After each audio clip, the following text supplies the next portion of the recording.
opinion, just my opinion, despite a weaker Act 3 and stumbling a bit when approaching the finish line, I think Riot has created a fantastic series. And I cannot wait to see what else they have in store for us. Let's hit them streets.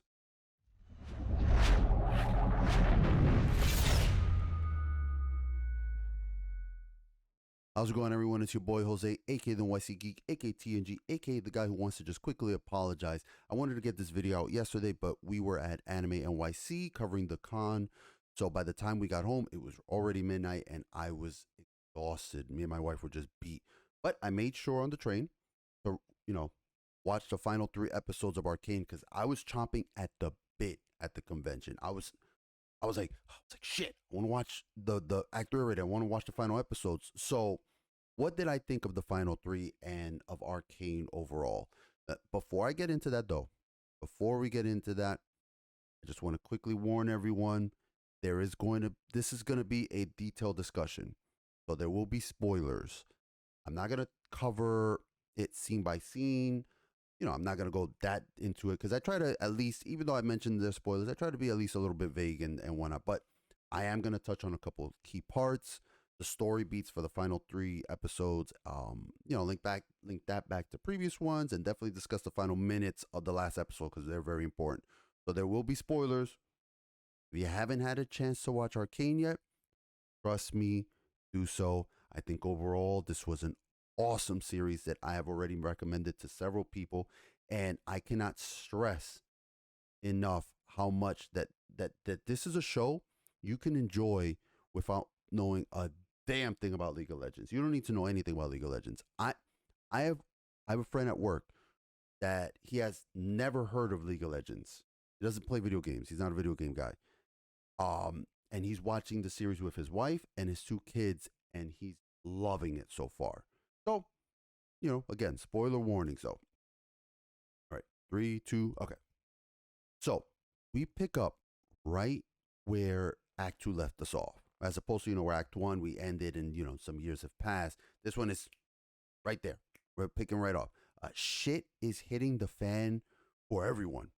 Okay? Everyone.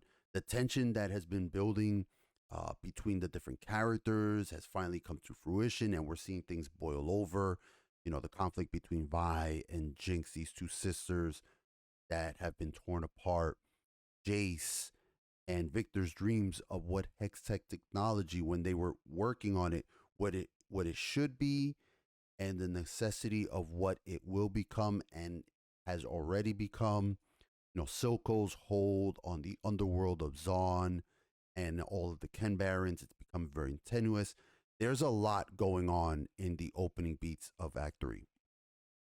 And there's a lot of other stories being told too. There's obviously some are going to get more focus than others, but, we're also seeing Victor's continued attempts to stave off his affliction. Counselor Mel's past has come to pay her a visit in Piltover, literally. And we find out what Echo has been up to all these years. And again, I've said it before, and I think one of the greatest strengths of this show is that it's not just the conflict between, all the characters, but it's not just the fight in the struggle between the actual characters, but the regions, the settings.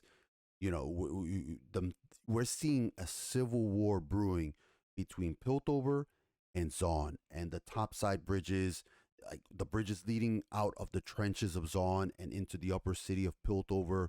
They're under blockade. We're getting riots that are being barely held back by the enforcers, and the council is getting desperate, super desperate, to stave off, the incursions and trying to establish order again, whether it be for their own profits or actual, caring about the citizens. And they're willing to go through whatever means they have to at their disposal. And now there's two relationships out of all this that I really want to highlight. One that I want to throw heaps of praise on, and one that I was not really feeling much of by the end of it all.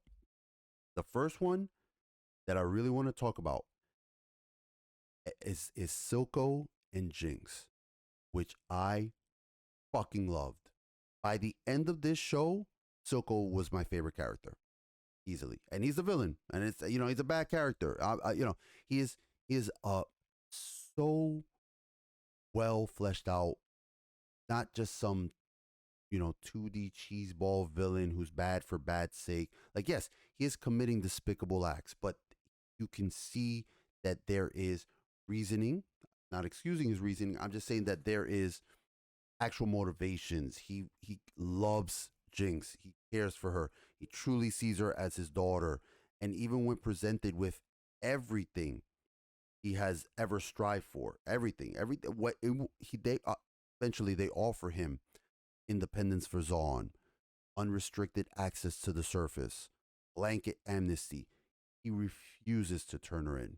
He's not going to. And it was so well done. And seeing Jinx losing what vestiges of sanity she had left, she's losing them. And one of the things I want to touch, I actually wrote it here.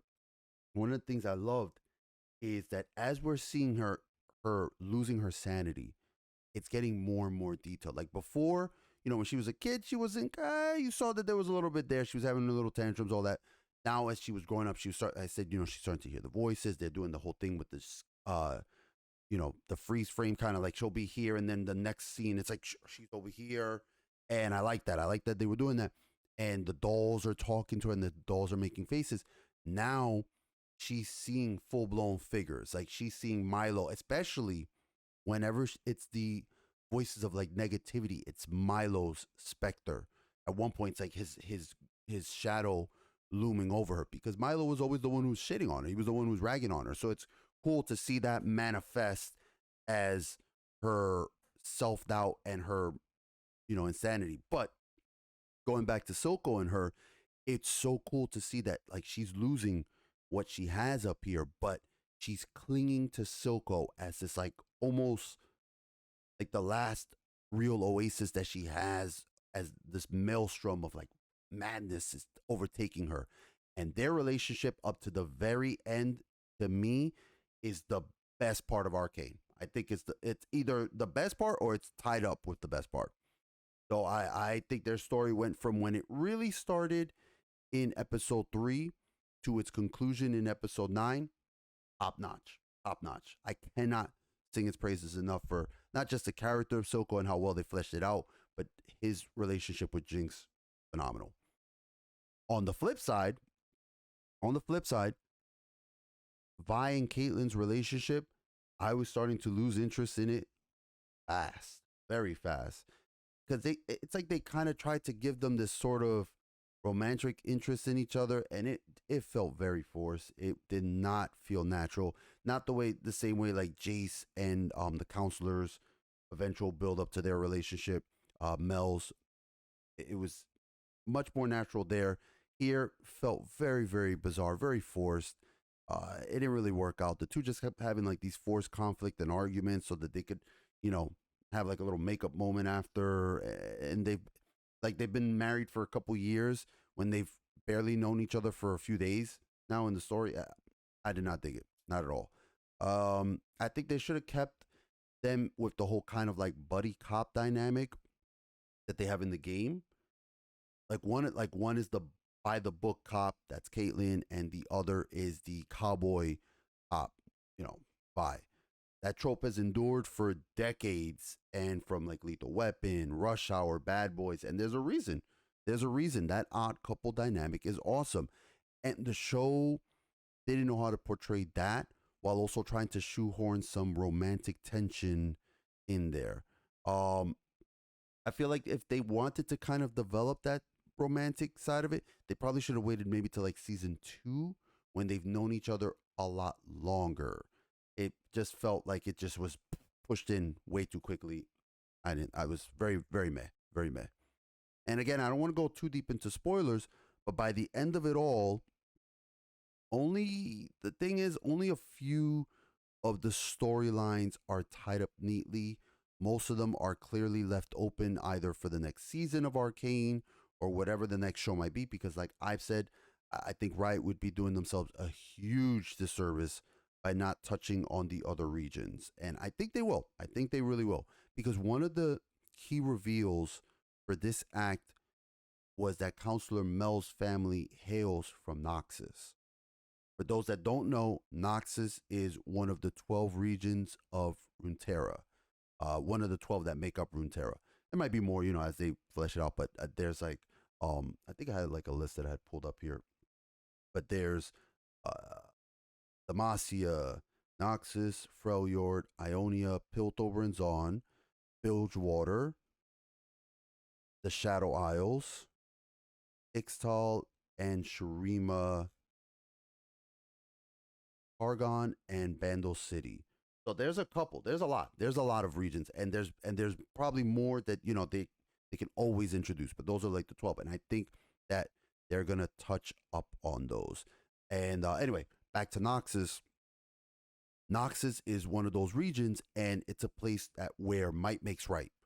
It's very brutal, very hostile nation. They're constantly at war with their neighboring, regions. And Mel's mother shows up, and she keeps talking about a man who's in direct conflict with their house. And I think that they're leading up, again, my opinion, that they're leading up to Darius. That man is going to be Darius or Swain, but I think it's going to be Darius.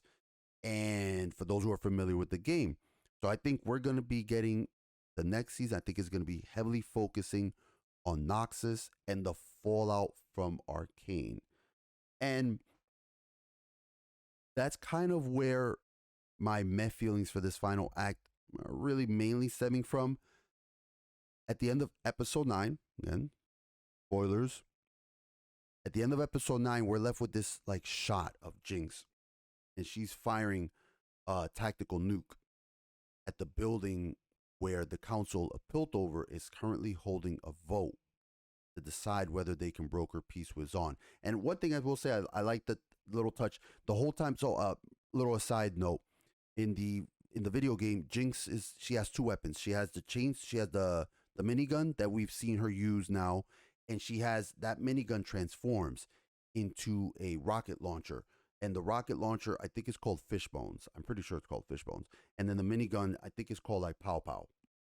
And so we've been seeing her use the minigun, and then the tactical nuke, she finally fired it from Fishbones, from the rocket launcher. I thought that was a nice little touch. I thought it was like a cool little thing for anyone who's familiar with the games. But anyway, the last shot we get is her. She's shoots this tactical nuke from Zaun, and it just starts flying, towards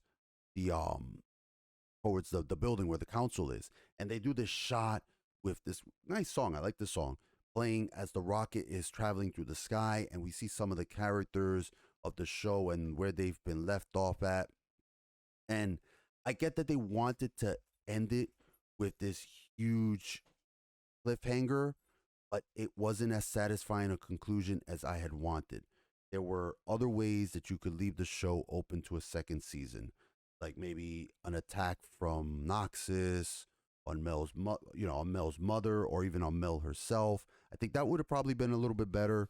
And this one just felt very out of kind of place, because we literally see, the last thing we see is the nuke hitting the glass, and the council is like right here. Council's here, and the glass is right here, and it just hits it and it cracks it.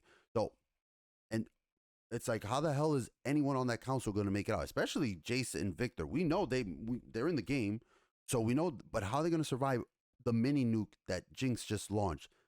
I don't know. I mean, they can always pull some shit like shields or hex tech fucking bubble or some crap out of their ass. But I just feel like they shouldn't have done that.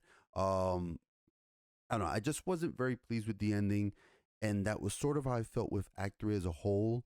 There was just a lot of things I dug about the show, but I was starting to feel that this final act, it was almost like it was getting tired at the last leg of the race instead of ending as strong as the previous 2 acts had. Which, it happens. It happens. But overall, I think Arcane is still fucking awesome. Yes, a weaker Act 3 does diminish it somewhat, but the series is still a highly must-watch show. Highly must-watch. The artwork is still phenomenal. The music, fucking great. The settings, the characters, top-notch. The action, the action, especially the rematch between Vi and Savika, holy shit, fucking great. So if I had to give it like a numerical rating, I would still give it a 9 out of 10. Easily a 9 out of 10. There are just way too many great things about this show that help mend over the fact that it had a weaker conclusion than I had hoped. And like I said in a prior video, it's not always about the destination or the beginning, but the journey there. And I had a fucking hell of a ride. I had a hell of a ride with it. So, and I think that especially you have to take into consideration that this is not just a story between Vi and Jinx. I keep saying that, but that this series is setting up a much, much grander world for us. This was also the story of Piltover and Zaun, and I think they did that really well. And I cannot wait to see more of it. I feel like we're going to get Noxus next, which if we do, that definitely opens up the door to Ionia and Demacia, which are two other regions that have had a long history with Noxus. They're like constantly at war with each other. So with that, I wrap up my thoughts on Arcane. I really look forward to seeing what else Riot has for us. If you enjoyed this video, if you enjoyed the series and want more of this kind of content, please make sure to hit that subscribe button. Please, it really helps out the channel. Make sure to hit that like button, leave a comment. Please, especially leave a comment. I've loved having discussions with some of you and hearing your thoughts and theories about where you think the show is going. What do you think, happened? I love it. Leave comments. I love engaging with all of you. It's one of the main reasons why I, create these content videos. So, thank you for watching. Thank you for tuning in. And remember, please, always, always, always take care of yourselves and stay safe.